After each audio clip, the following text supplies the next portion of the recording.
In every industry, there's a line between truth and deception. The botanical world is no different. Plants like kratom carry real history, real healing, and real culture. But today, they're buried beneath confusion and manipulation.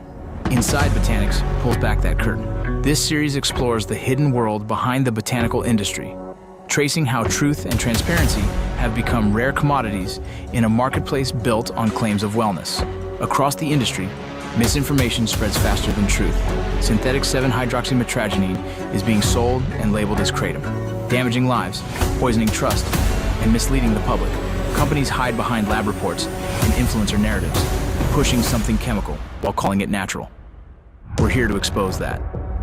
For us, this story is personal. We've spent years documenting the line between truth and corruption, and this is one of the clearest battles we've seen yet. What's going on, y'all? My name is Vincent Vargas. I am the host of the Borderland podcast from Ironclad. I've been doing some investigative journalism for, 4 years now when it comes to the border and drugs and cartels. And just recently, I came across a subject that I found very fascinating that still aligns with all those areas. It's called kratom and 7-hydroxy. Or is it the same, or is it not? Either way. The further you dig into it, you start getting into some nefarious characters that are involved in the synthetic version of, I would say, an opiate that is on the market that you can find at gas stations or smoke shops near you. So this subject became so interesting that me and my partner, Jake, decided to try and film a series of what we've come across.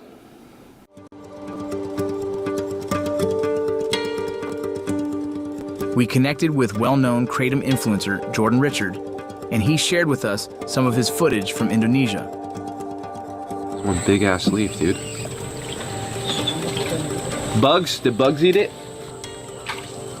That's what this whole journey was for, right? Halfway across the world. Ever seen one in person like that? No, never.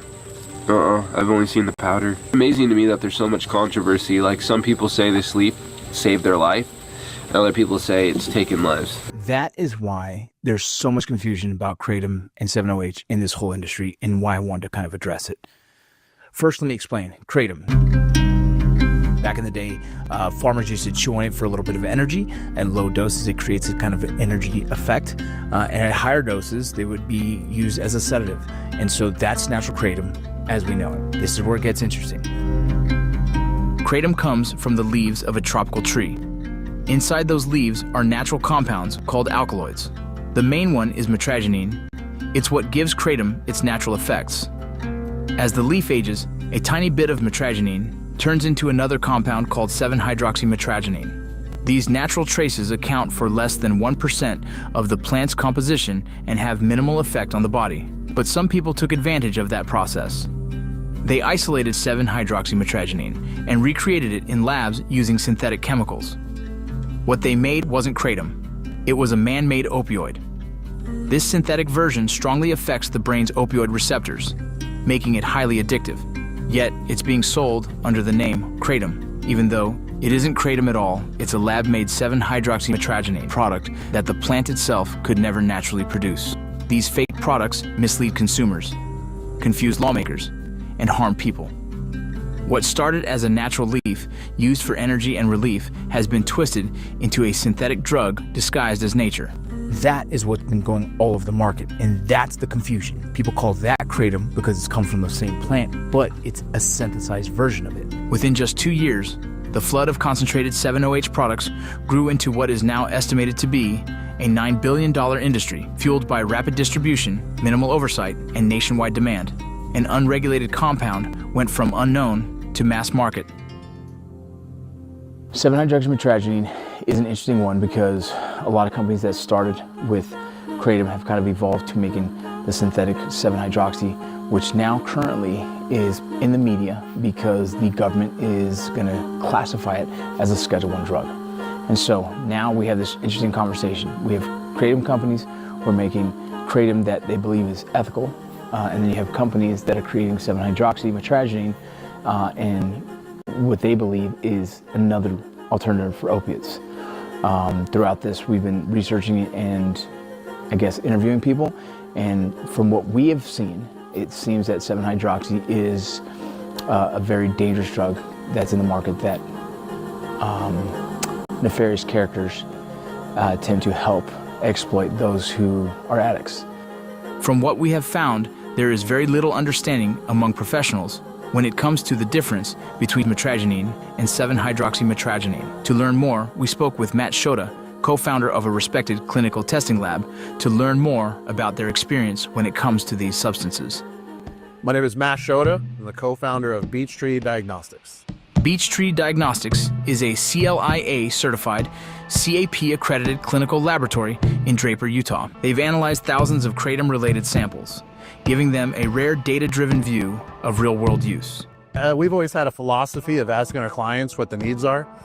And for a minute there, kratom was the substance of choice if you wanted to not test positive on a drug test.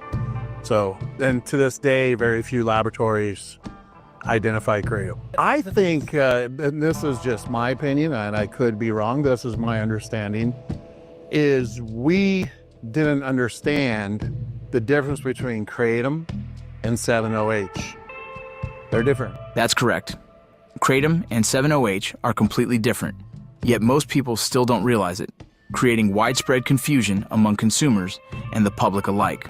7-OH is spreading across the country. Its availability in gas stations and smoke shops makes it easily accessible. Because 7-OH came into the market as just another kratom product, consumers had no idea what they were getting into. We connected with Detective John Beck from the Salt Lake City Police Department, who has raised many red flags about the 7-OH issue, ultimately pioneering the idea in Utah that 7-OH needs to be taken way more seriously than it is.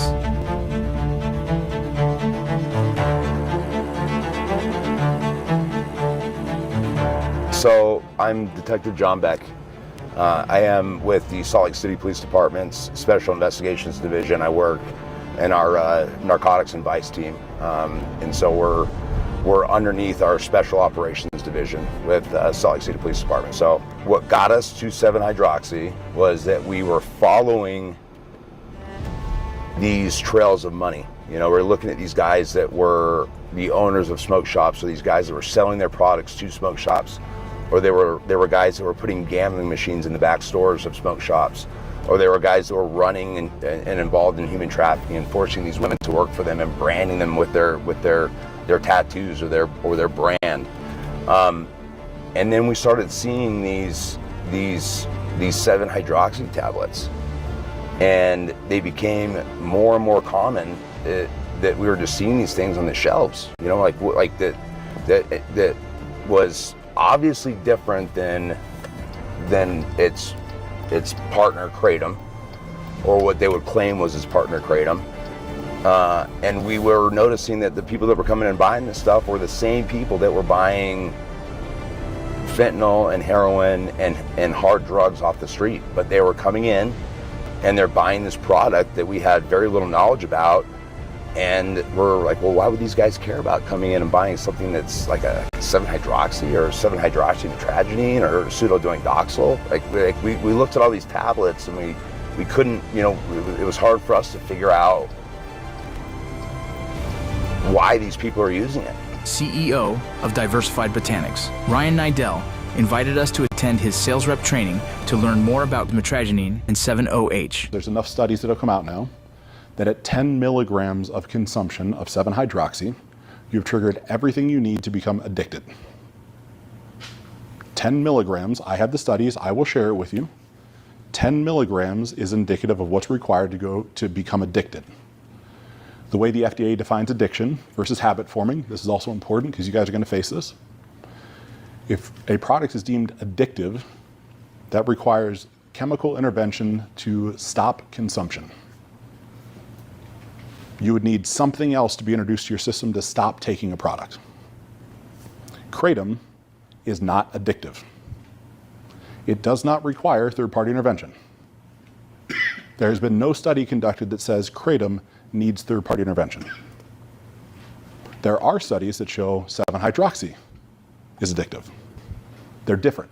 In the training, Ryan shared a video he used to educate policymakers in Washington, D.C. to illustrate the difference between mitragynine and 7-hydroxymitragynine. To consume 200 milligrams of 7-hydroxymitragynine, you'd only have to consume these 4 small press tabs. Something you could throw in your hand, throw in your mouth, be down in just a second. To consume the same amount, 200 milligrams of 7-hydroxymitragynine through natural sources, you'd have to consume 476 of these 15 milliliter bottles, a tremendous amount. But then even more, if you wanted to consume that same 200 milligrams of 7-hydroxymitragynine, you'd have to consume 9.5 kilograms of raw leaf powder. The conversation isn't around banning raw leaf powder or predictable extract. The conversation's around just how easy and quick it is to consume this much highly addictive, highly potent synthesized 7-hydroxymitragynine.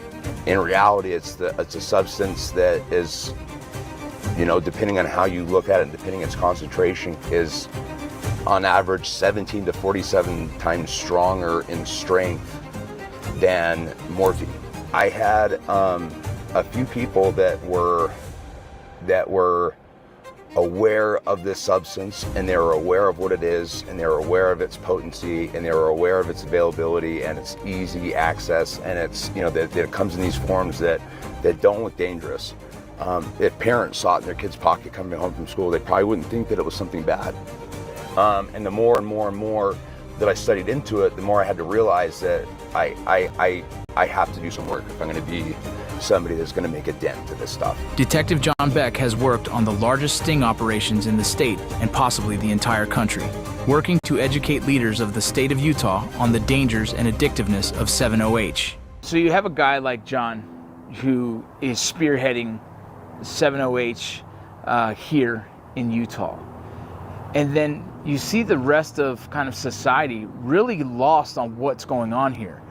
There's women, men, there's all kinds of people that are getting fooled by 7-hydroxy and they're posting on TikTok. And so you're seeing that the misconception of thinking it's kratom and all of a sudden they're buying 7-OH and receiving these free samples, how it's kind of taken their lives. Me and Jay created a kind of a PSA to kind of give people the information of it, and a few social media influencers went forward and posted it. And so our goal was to try and help educate people on, like, what is this and what's happening right now in our society that people don't even realize it's right under their nose. You'd never expect the most addictive thing in your neighborhood is sitting quietly on a gas station shelf, marketed as herbal relief. This is really a sinister industry. The nation's Health and Human Services Secretary sounding the alarm on a compound known as 7-OH. This legal compound, 7-OH, is stronger than morphine. Scientifically, by definition, it is an opioid, and yet it is sold in vape stores, in smoke shops, in convenience stores, and gas stations. And worst of all, most people have no idea what it is.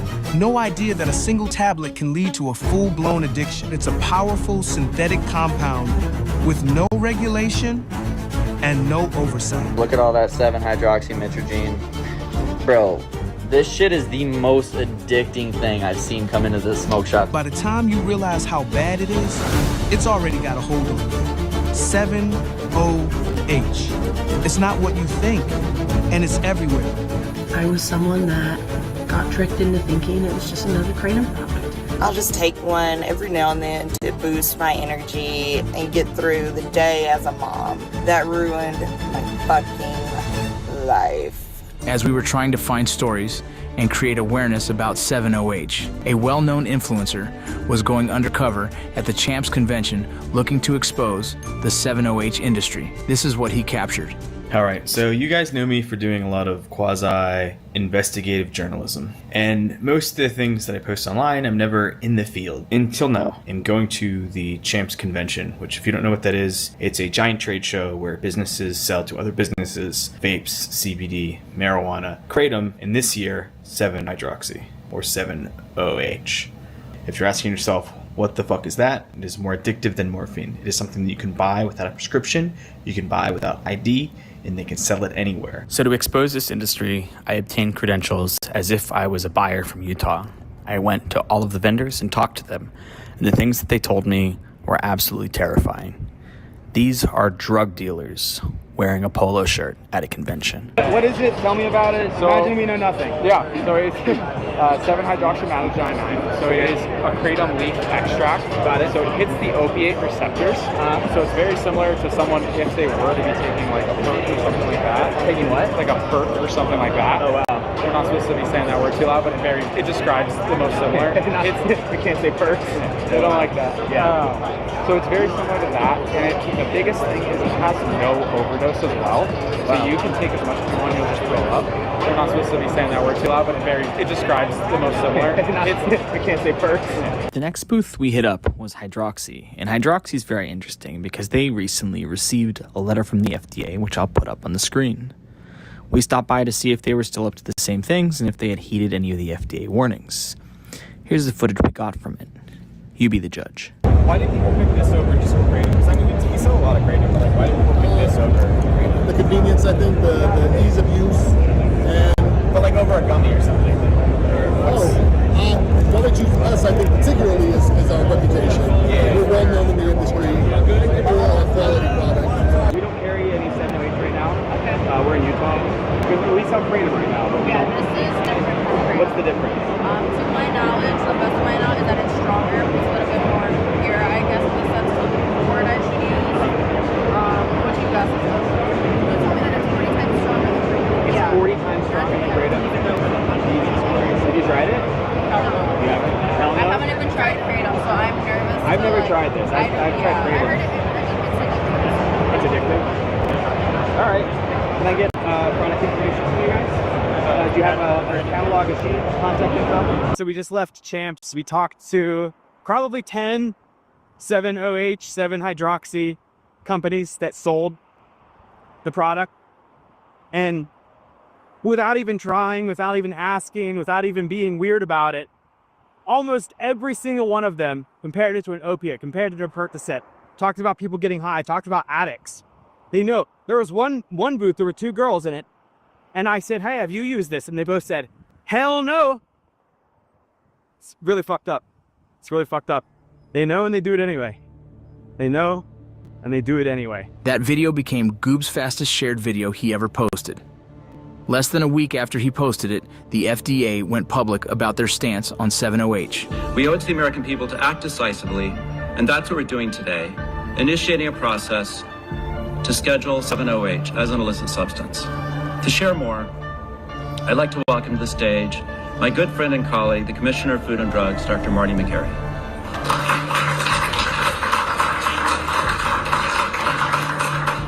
Thank you, Deputy Secretary O'Neill. It's great to be here. 7-OH is not just like an opioid. It does not just have opioid binding properties. 7-OH binds to the mu receptor, which means scientifically, by definition, it is an opioid. And yet it is sold in vape stores, in smoke shops, in convenience stores, and gas stations that are popping up all over the United States, and nobody knows what it is. The FDA is clear about 7-OH, but states aren't. Some have moved to ban 7-OH, while others ban metragenine and kratom instead. In Florida, 7-OH is getting banned, but on the other side of the country, there's a different story unfolding. In October 2025, California health authorities seized over $5 million worth of kratom and 7-OH products in statewide raids, mistakenly conflating natural kratom with its synthetic derivative, 7-hydroxymetragenine. Just got off the phone with the California narcotics officer. We had a great conversation about kratom, and I wanted to update you guys on exactly what's going on here in California. The state of California, the health board has deemed kratom illegal. You can't sell it as a drug, obviously, you can't sell it as a supplement, and you can't sell it as a food. Department of Health has raided smoke shops, they have raided manufacturers, however, they don't really have a case. No law backing up what they're doing. So some of these smoke shops and manufacturers can actually sue the government because it's total government overreach. But what they're using as their justification is old verbiage from the Food and Drug Administration. The FDA's stance on kratom has shifted dramatically. Now it's my job and other people's job to tell the FDA, hey, you need to change your website verbiage. Their website needs to match their current stance. Their website shows their old stance. So here's the thing, I'm not sure if you guys are seeing what we're seeing, but across the nation, it's confusing. You know, the DC says 7-OH is banned. It's going to be a Schedule 1. California decides, okay, not just 7-OH, but Kratom as a whole. Boom, it's gone. And so you have every state that does its own thing. We have a law enforcement officer here that's just attacking 7-OH. And then Florida completely bans 7-OH, which then changes the sales for Chance, the guy that we're interviewing. And now he's getting Kratom sales through the wazoo now. So that's kind of the craziness of this whole space. John Ramsey of Diversified Botanics invited us to film their meeting on the FDA's stance on Kratom in California. They don't understand the difference between 7-O and Kratom. They see 7-O is in Kratom naturally after it oxidizes. And so according to them, it's all bad until we can prove to them that it's not. I have already talked to Mac Haddow, who is the president of the American Kratom Association, as well as the attorneys from several leading brands. This is a time where competitors are all coming together because we understand that this is wrong. And so we're all working together on it. All of our attorneys, our in-house attorney, their in-house attorneys are all working in tandem to help the American Kratom Association release this product. If Kratom's ever going to grow to the way that it should and be publicly accessed and opened, it has to be regulated. There has to be a standard. You can't have one product be super strong, gonna, potentially harm someone, where another is. It has to be standard across the board. Our focus is not on Kratom. Our focus is on 7-OH, which, according to the Journal of Medical Chemistry, is 13 times more potent than morphine. We have a history in public health of being asleep at the wheel. 30 years after cigarettes were widely used, then we started raising public health concerns. After heroin, crack, cocaine, and other street drugs became popular, about 10 years later, the medical establishment and public health community responded. 18 years after the approval of OxyContin by the FDA, we woke up to a terrible crisis that may have killed almost 1 million Americans. And then again, right afterwards, with fentanyl. We have a history of being asleep at the wheel. For the sake of our nation's children, let's not get caught flat-footed again. The greatest trick the devil ever pulled was convincing the world he didn't exist.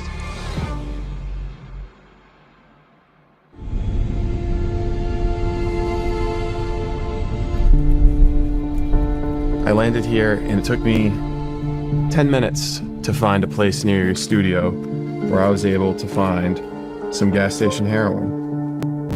15 milligrams of pure 7-OH. Says it's lab tested. Should we try it? Yeah, lab tested. I don't know where the lab is. You can scan that barcode and it probably comes back to some fake certificate of analysis. These are very strong and they're really great for chronic pain. Following the exposure on The Sean Ryan Show, Steve Robinson has been inundated with new leads surrounding 7-OH, and that information has now landed in our hands. I just got off the phone with Stephen Robinson. You guys might know him from the Tucker Carlson Show or Sean Ryan Show or Borderland. But he just told me that he's been given information about this subject that people in the creative industry want you to know. They want to remain anonymous, so we'll expose that information on the next episode.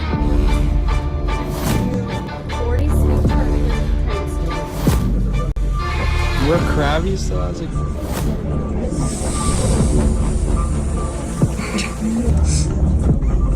When hanging up the phone with Steve Robinson, he mentioned that after the Sean Ryan Show that his company was under a massive cyber attack. So there's something about this subject that some people just don't want you to know. And we're gonna keep digging it.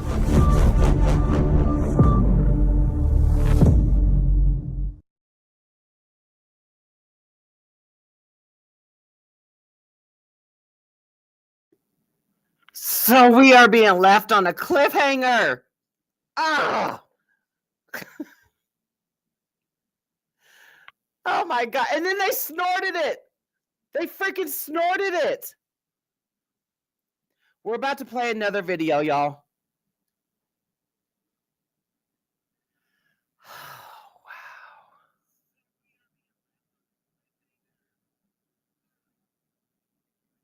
Jen, are you good?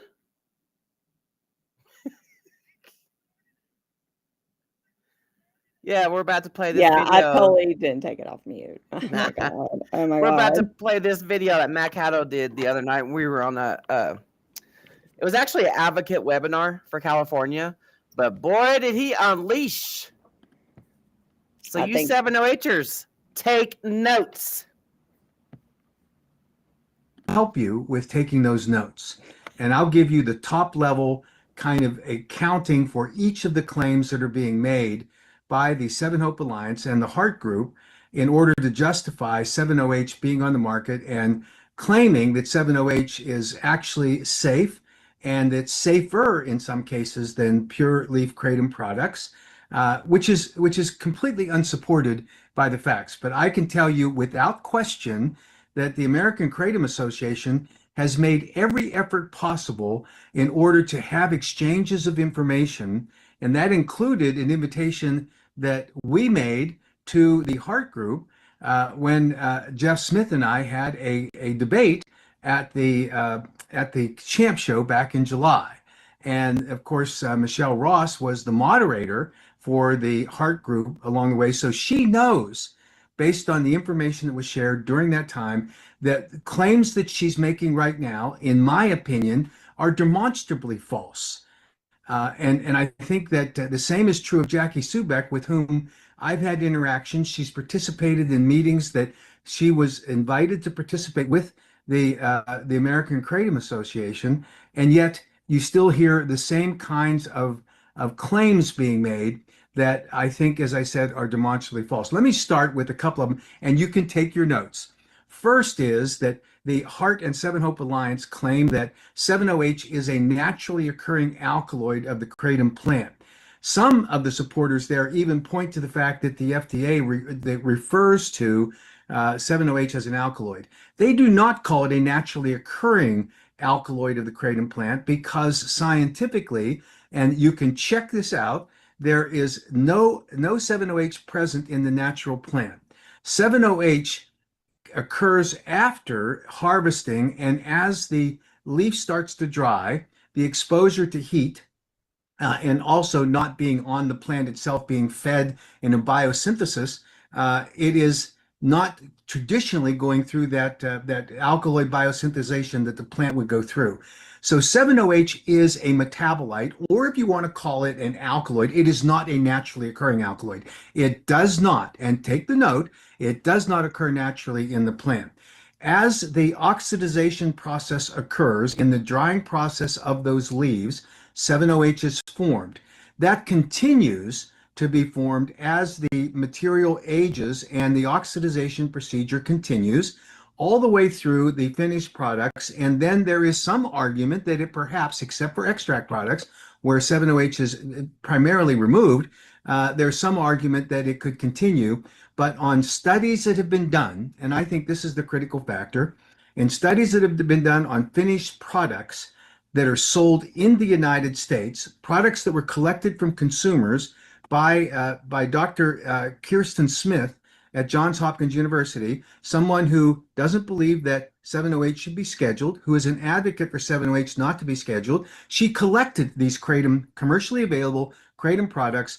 She sent them to the University of Florida. Dr. McCurdy tested them, and they found that not a single product of 340 plus commercially available products contained any detectable amount of 708. Now you contrast that to a synthesized or a chemically a catalyst that's used in order to enhance 7OH, then you compare the two of them and what the 7OH content are. So that's the first note that you should take, that it is completely inaccurate for anyone to say that 7OH is a naturally occurring alkaloid of the kratom plant. And anytime you hear Jackie say that, or you hear Michelle say that, you should be able to say, well, that's simply not scientifically valid. And they know it, by the way. They absolutely know it, and yet they continue to persist in that nonsense. The 7OH people claim correctly that 7OH is not fentanyl. It's not. It is not heroin. It's not. But the reason they're saying that is because it's being compared to the effects of those kinds of opioids, And that's done by the FDA commissioner. And so they can argue all day long that they're not fentanyl, they're not heroin, but they have the same effects as those products do. And I think that that's important. They claim, the 7-OH and the Heart Group claims that 7-OH is really a very safe partial opioid receptor agonist, meaning that it offers relief without triggering the deadly side effects associated with traditional opioids. Now, this is important. 7-OH is not a simple partial agonist at the mu-opioid receptors. It is not, and that's been scientifically proven. You can look at the Krugel study that was done in 2016, which looks specifically at the levels of which 7-hydroxymetrogene occurred and what their effects are. And his conclusion, and we're glad to send you the references, was that 7-OH exhibits high affinity mu-opioid receptor agonism and substantial B-arrestin recruitment. That's not kratom. That's not natural leaf kratom. That is a catalyzed, synthetically created product. It is distinguished from pharmacologically from partial agonists, and it places it in Dr. Krugel's estimation, based on his research into the classical opioids in overdose relevant signaling pathways. His words, not mine. And I don't know how Jackie or Michelle are going to answer that for you, because that's science. And instead of they're just blathering on about how, oh, this isn't the same thing and it's all safe, it is not. And you can look at that at the Hirantina study in 2020. His conclusion was that 7-OH demonstrates actually as a high potency mu-opioid agonist with significant B-arrestin recruitment, a pathway strongly associated with respiratory suppression and overdose in classical opioids. Why in the world would anyone stand up with a straight face and say, like Michelle and Jackie do, in my opinion, a false claim? Because the science contradicts what they're doing, and that is found in the scientific statement. What the 7-OH people want to say is that 7-OH is safe even though it has the core risk mechanism of opioids. They say 7-OH offers relief without deadly side effects. That is simply false. And the FDA has already evaluated it. They've looked at it, and they've had a clear warning because 7-OH has opioid class pharmacology. It can cause respiratory depression. It may lead to addiction and overdose. Has an unknown safe dose threshold. Is being marketed in high potency forms that do not exist in nature. It is not a natural product. So put that down on your notes. It is interesting that in testimony before the Michigan House of Representatives subcommittee that evaluated the Kratom Consumer Protection Act, Dr. Ed Boyer, whom I have immense respect for, as I do for Dr. Smith.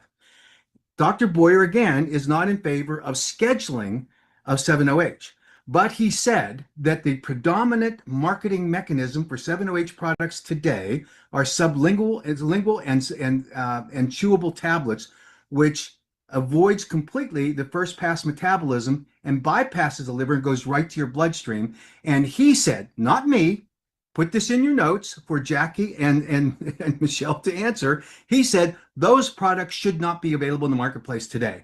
An advocate for 7-OH not being scheduled under the Controlled Substances Act is saying those products should not be available to the market, and yet those are the predominant forms, and those are under the umbrella of the Heart and the 7-HOPE Alliance groups, the products that are being manufactured. They cannot escape that, and that's the truth of the matter, and that is documented by their own scientist who has a different view than we have, but certainly accepts that that's simply not what should be done. The 7-HOPE Alliance and Heart say 7-OH is not synthetic, and the process for manufacturing 7-OH is the same as producing vitamin C products from oranges. Instead of eating 25 oranges, you can get the same amount of vitamin C in a tablet or gummy, and that is the exact same process 7-OH is produced by. Now, let me emphasize this. That is not an accurate statement. It was not accurate when Jeff Smith said it to the Kentucky Legislative Committee reviewing the administrative rule that the governor had established. It was not true when Jackie Subeck or Michelle Ross repeat it. That doesn't make it true because they repeat it. The truth is that vitamin C already exists in high concentrations in oranges. That's a scientific fact. 7-OH does not exist in kratom in any significant amount. It's only a trace amount. So how you can compare these vitamin C content, which is rich with vitamin C in oranges, and say somehow it's the same process. Natural kratom leaves contain only trace amounts of 7-OH, produced only after leaf is harvested through oxidation, and you could eat 100 pounds of fresh kratom leaves and still never consume the amount of 7-OH that's found in a single modern 7-OH tablet or gummy. That's a fact. 100 pounds of fresh kratom leaves, and you couldn't have the same effect under these 7-OH products that are used as they're marketed today. Vitamin C tablets are created by extracting an existing compound. 7-OH products are created by chemically converting a different substance, vitamin C, extracted or synthesized, but it is the same molecule found abundantly in oranges. That's not the case in 7-OH. Now, I have heard people say, and I understand that they want to make this argument that somehow the AKA is misusing the term of a synthetic catalyst. I have said that 7-OH is only produced when they apply a catalyst like chlorine, the same chlorine as you use in shocking your backyard pool. I have heard the wringing of the hands and the wailing about how that simply isn't true. And how could I say that?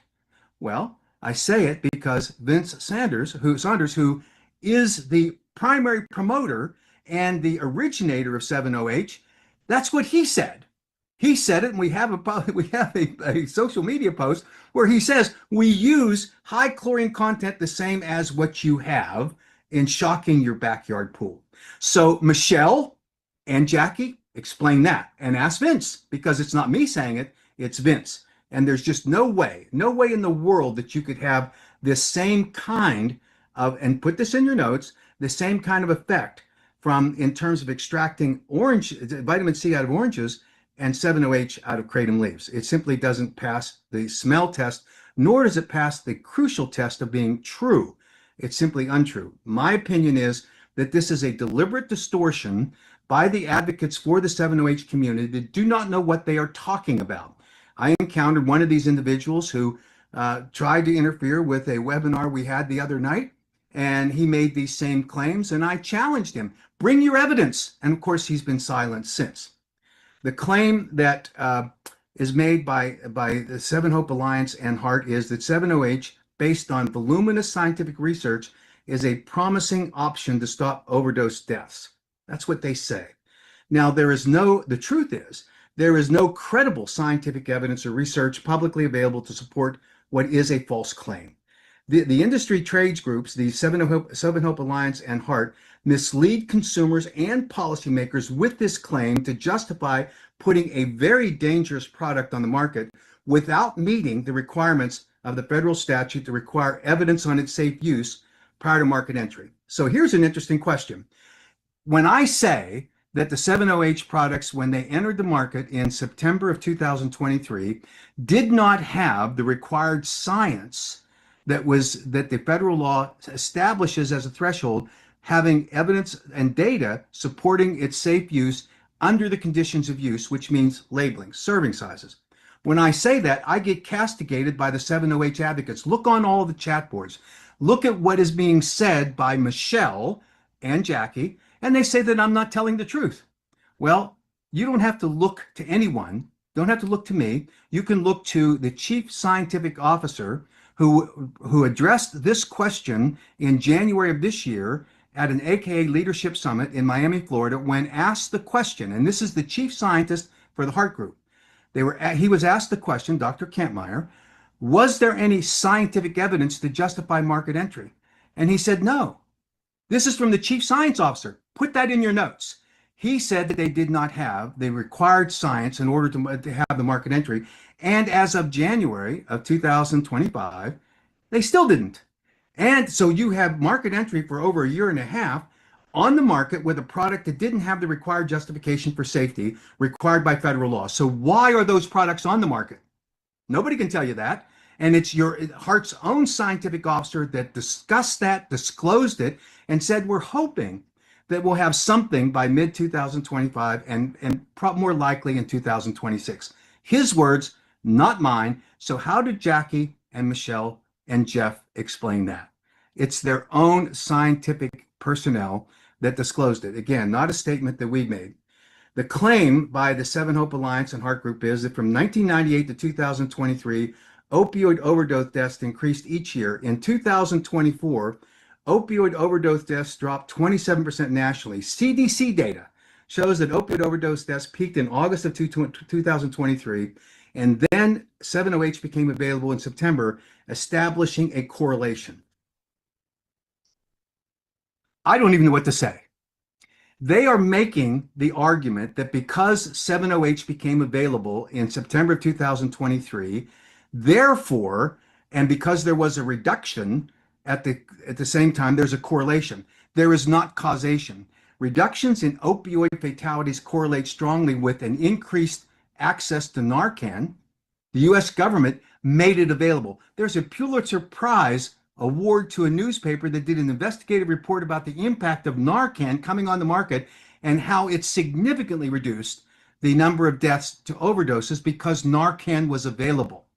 Secondly, and I think this is critically important, that as we came out of COVID, people started to socialize more. Instead of sitting in their homes, consuming opioids and other illicit drugs and experiencing an overdose, there was no one there to help them. Now, as we come out of COVID and with the availability of Narcan, there were people around. We were now with each other. And that's what stopped this dramatic increase in the number of opioid overdose deaths, simply because we socialized coming out of COVID. And for Heart or Seven Hope Alliance to suggest that they had any role whatsoever that has causation that can be proven, the reduction of deaths is stolen valor, because it's simply not true. And the CDC evidence is pretty clear. There is no evidence, nor any plausible pharmacological mechanism by which 7-OH would decrease opioid mortality rates. These claims clearly, in my opinion, represent a misuse of the overdose statistics to advance a narrative unsupported by epidemiology or toxicology. That's the truth. And yet they continue to repeat it. And I think, in my opinion, they do so disingenuously to mislead consumers in order to justify the existence of these products on the marketplace. 7-OH advocates further claim that in states where 7-OH bans exist, these states, Utah and Arizona, that enforced these bans showed an increase in the overdose deaths or a plateau in overdose deaths, while states with the highest per capita consumption of 7-OH, Florida, West Virginia, and Virginia, saw reductions in fatal overdoses from 31% to 42%, reductions far greater than the national average. Well, that ignores a whole host of baseline data. The use of opioids in some of those states was dramatically over what the national average was, and therefore the number of opioid overdose deaths would correlate to that, not the 7-OH being available. The 7-OH industry groups that continue to assert that rigorous enforcement in Utah and Arizona to justify its false claims is also disingenuous. Utah did not start to aggressively enforce its restrictions on 7-OH until January of this year. So they can't claim that there was any kind of correlation to any data that suggests that there was a change in the overdose deaths. The truth is that in that Q1 of 2025, no significant enforcement until then. And in Arizona, there has been not to this date until just last week when the Attorney General finally said, we're going to start clamping down on these people. There's been no enforcement of 7-OH provisions in the Arizona KCPA, and that was largely because of the confusion among local law enforcement officers on how to identify those products. So for those taking notes, here it is. There is no credible source that identifies Florida, West Virginia, and Virginia as having the highest per capita 7-OH consumption. And there is no publicly verified data showing a 31 to 42% reduction in fatal overdose in those states that can be attributed in any way to 7-OH consumption. The national average reduction in overdose deaths is not cited in their claim, nor is there any evidence linking 7-OH consumption to the magnitude of the state-specific reduction in overdose deaths. The industry's false claims are based on false enforcement timelines, false correlations, and false causation assumptions. That's the bottom line. Put that in your notes. The claim is that the FDA data shows that after 1 billion servings, there are only 47 adverse events listed in the FDA database for 7-OH, 1 in 21 million, including things like irritability and a euphoric mood. There are only 5 deaths in the FDA adverse event database where 7-OH was present in the toxicology report, and all of those involved polydrug use, not a single case attributed to 7-OH alone. If you look at the NIDA website and at the FDA website, both openly acknowledge that kratom deaths are rare. And when they do occur, it's because of polydrug use or adulterated products. Adulterated products. Would you consider 7-OH purified, isolated, concentrated to be an adulterated product? The FDA does. And so if you look at the reporting systems that are available to us, when there was no distinction being made over the past 2.5 years between 7-OH and kratom, and in some cases still not being done today with medical examiners and coroners, only recently being done by the poison control centers, I think that you can look at this data and you can say there's a real question. But these claims are being made by Seven Hope Alliance and by Hart, Jeff Smith, by Jackie Subik, and by Michelle Ross. And they're using FAERS database. And in order to gather that information, they had to sign on to the FAERS database. So please put this in your note taking. The disclaimer on the FAERS database says, reports may contain incomplete, inaccurate, untimely, and or unverified information. The FDA warns specifically about the limitations on the use of this data, exactly as Hart and Seven Hope Alliance have done. It is astounding that they'll sit and testify before the legislative committees and make these claims without disclosing what these disclaimers are that are on the FAERS database. They are misappropriating this data for their own purposes when in fact they cannot escape that the misuse of this data that requires every visitor to check the box, so they can't say that they haven't done it. And that disclaimer says, I have read and understand the disclaimer, after which the visitor to that site is required to accept the disclaimer prior to getting into the data in the first place. So how in the world can they sit here with a straight face and say these kind of things? Please put that in your notes and ask them how they're able to do that. The claim is that the most common adverse event reported on consumer surveys from using 7-OH is gastrointestinal discomfort. Well, you need to look at the FDA data about the adverse events that are being reported, about the pharmacological impacts, and remember what Dr. Boyer said, which is that most of the 7-OH products on the market today are sublingual or chewable tablets, which goes right to the bloodstream and it caused euphoria. And he explained that the problem is that the euphoria spikes your mood high, then it goes away quickly, and that's where you get the addiction liability, because in those products, based on bloodstream activity and absorption, the people have to have it again. And pretty soon they're having it more and more frequently, and that's where you get the addiction liability.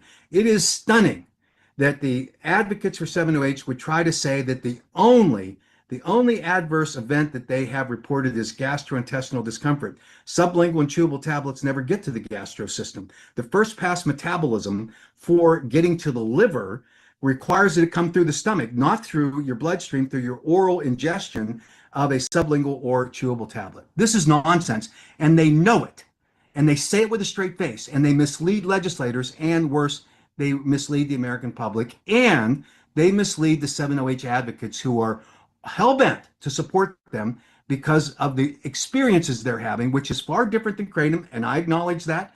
If you're having acute and chronic pain, it is very likely that 7-OH may be a better product for you. That's fine. You need to have the 7-OH people go through the appropriate government regulatory schemes in order to be able to be on the market. They failed to do it as a dietary supplement under the Dietary Supplement Health and Education Act. They now have to go to the new drug application process, because if you listen to the 7-OH advocates and what they say is the great value, it's because it has this therapeutic benefit. I don't see anyone saying, like it is with kratom, well, it just gives you a little energy boost, makes you feel a little better, which is 2/3 of the consumers of kratom products of natural kratom leaf products in the United States. That's why Dr. McCary says natural leaf kratom is not the focus of the FDA. That's why the study that was done of natural leaf kratom products by the FDA with the single ascending dose study found that kratom appears to be well tolerated at all dose levels. There's no study, none, zero for 7-OH. Please put that in your notes along the way.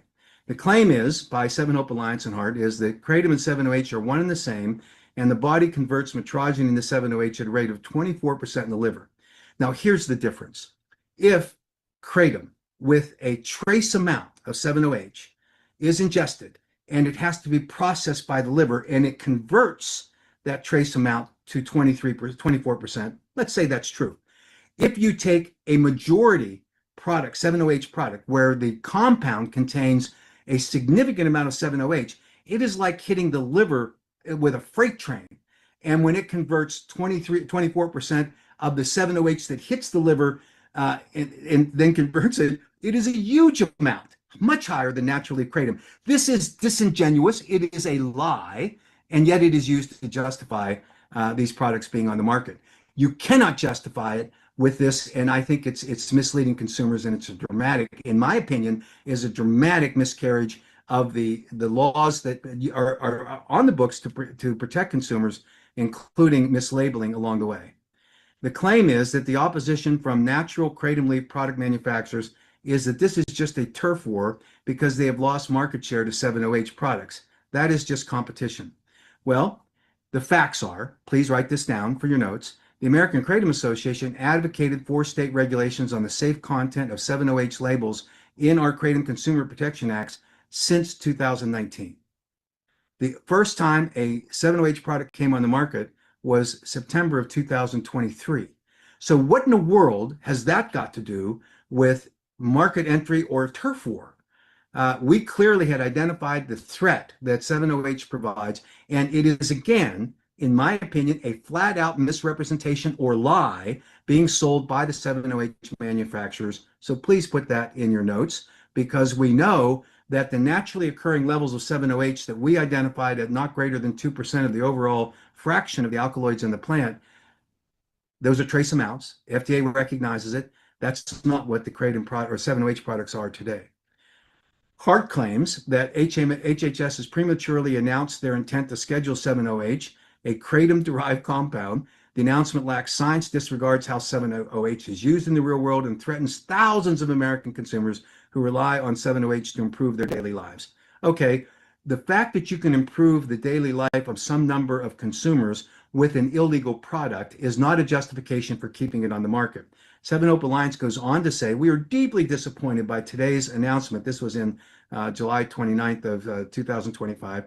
The decision to schedule reflects a fundamental misunderstanding of the science and the lived experience of over 1 million Americans, said Jackie Subeck, founder of 7-OH Alliance. One of the leading kratom researchers in the world, Jack Henningfield, who has consulted with the 7-OH industry, submitted an 8-factor analysis to the Drug Enforcement Administration with this following conclusion, and please put this in your notes. The pharmacological profile, abuse liability, and emerging patterns of use of non-medical use establish 7-OH as a dangerous substance. Current regulatory gaps have enabled widespread availability of these products despite their opioid-like properties, and necessitate immediate policy intervention to address this emerging threat to American public health. I don't know what else is left to say other than consumers and advocates for 7-OH who are passionate, and I respect the passion, are saying that all of this stuff is just made up. All of this stuff is just a big lie that the kratom industry is pushing out. As a consumer advocacy organization, and as one of the people that was involved from the very start in 2016, where we fought for safe access to safely formulated kratom products, we put limits on it at the time. We have limits on it today to the 2%, and you cannot produce a kratom extract product that exceeds the solvents, the FDA-approved solvents, that allows for the power of the alkaloids to exceed what would be normally extracted, safely extracted. I don't know how we get lumped in to that group of the bad guys. We have reported more than 130 companies, kratom companies, to the FDA for their illicit marketing claiming therapeutic benefits from kratom, natural leaf kratom products. More than 130 who exceed what the actual law allows. We are doing the same thing with 7-OH. So you can't point the bony finger of blame at us and say, you guys are responsible. The ones who are responsible are those that put their products on the market without any scientific evidence, despite their claim when they did that they had the science. They did not. Their own scientific officer said that. You cannot support allowing for a product that is synthesized or oxidized using a catalyst of high chlorine content chemicals which is similar to your backyard, shocking your backyard pool, and that came from Vince Saunders. You can't tell me that the scientists who are currently supporting not having 708 scheduled, who say that the products that are on the market, the predominant marketing form in sublingual and chewable tablets, are dangerous and should be removed. You can't have one of the scientists who supported 7OH initially consulted with the 7OH industry, now after a close examination of all the science, determines those products are dangerous, and then say it's the AKA's problem. The problem is the zealous advocacy by the groups that are pushing for one thing: market access to drive sales and profits. Not a turf war, but a money battle, making sure that they get to capture all of that money at the expense of consumers. So in my opinion, that's what should be taken back to these advocates, to these manufacturers, and these industry groups that are shilling for those manufacturers to ask them to be accountable. And I'm glad to provide any details, any substantiation on this that you require, but I've not heard from the guy that attacked me, and started claiming that 7OH was so great, not heard any of a response back to my invitation to let's have a webinar. Let's talk about it. He doesn't want to do that because obviously he has to retreat back to Jackie and to Michelle. And it's just too bad because they have fed him a lot of misinformation, in my opinion, a lot of disinformation, in my opinion, and what's clearly not factual based on the science. So I'll stop there, Laura. Thank you. I've been true. Yeah. Hey, oh yeah. All right, sorry. There you have it. There you have it, folks. 7OHers, take notes. Take notes. Steph, you barely made it. Like we were actually just finishing up, but I would go back and watch it. It's really good. Yes, the freaking the hidden. What was it called? Hidden dangers of 7OH, the hidden danger exposed. Yes, and it's episode 1, so there's going to be more parts coming, and it leaves you on a freaking cliffhanger. Yeah, it's really good. Man. But yeah, we were just watching the Mac kind of made like a to set the record straight on, you know, all the claims 7OH has been making and you know, backed up the science and the reasoning on our point of view. All that jazz. All that jazz. There you go. Yep. What in the world? I always have the weirdest, what do you call it? Recommended videos. I'm like, like just out of the blue. I've never even click on. You know how it's like, do you like this recommendation? I'm usually right. Like, nope. Oh, anyway, well, I think that was really good. I really enjoyed watching that. The Hidden Dangers Exposed. I can't wait for the next one. It leaves you like, if I didn't have fake fingernails, I'd be biting my nails because I want to know what's next. I'm biting them for you. It almost alludes to like Russian mafia or something like that. Yeah. That's insane. It is. I mean, because when we watched that interview with Steve Robertson on the Sean Ryan show, that's pretty much what he went in talking about. Yeah. And I mean, these are people that are, you know, they have experience going down the rabbit hole. You know what I'm saying? Like they're investigative people. So it'll be interesting to see what they learn. Man. It really will. Okay, so yeah, I mean, if you missed this episode, just rewatch it when we're done and you'll see what we're talking about. It was just jaw-dropping, like, God. And I'm going to put the link to the original video, too, in the description. Yep, I will, too. Yeah. But anyway, all right, well, thank you, everybody, for coming, and we'll see y'all next time. Yep, see you next time. Hit subscribe or hit the notification bell because we never planned these live streams. So hit the notification bell so you'll know when we're live next time on my account and Jen's account. Hit that notification bell. Don't Yep. Hit that like and subscribe. All right. Everybody have a good day. Bye, everybody.